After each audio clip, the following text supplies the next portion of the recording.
Brexit talks between the UK and EU resumed this week in a last-ditch attempt at securing a trade deal before the transition period ends.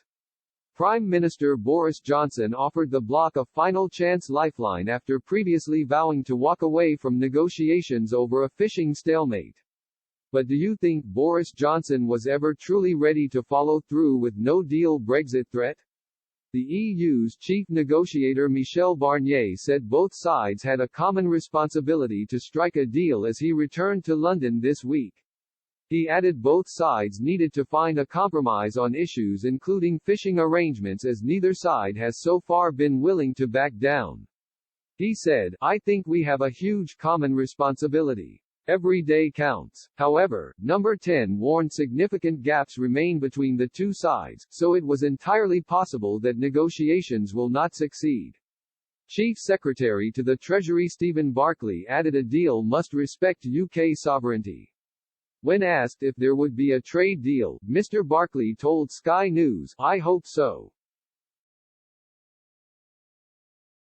But that deal needs to reflect that fact that we're leaving the EU, we will regain control of our fisheries. It was a key issue for many of your viewers during the Brexit debate and it is important that the deal reflects that." Despite Mr. Johnson's threats to walk away from talks, he may not follow through with his no-deal Brexit threat. The new talks are now aiming to be completed by mid-November ahead of the transition period ending on December 31st. What do you think? If a Brexit deal is not completed by mid-November, should Boris Johnson walk away for good?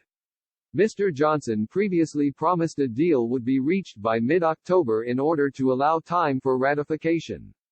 However, there was no breakthrough on fishing rights, the governance of any deal and the level playing field. This is aimed at preventing unfair competition, including state subsidies.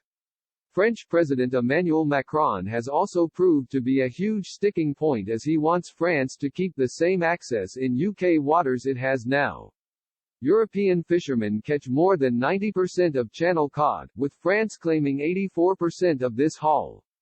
Mr. Barnier said fishing is one of the EU's top priorities, as the bloc is pushing for any future deal with the UK to uphold the bloc's common fisheries policy.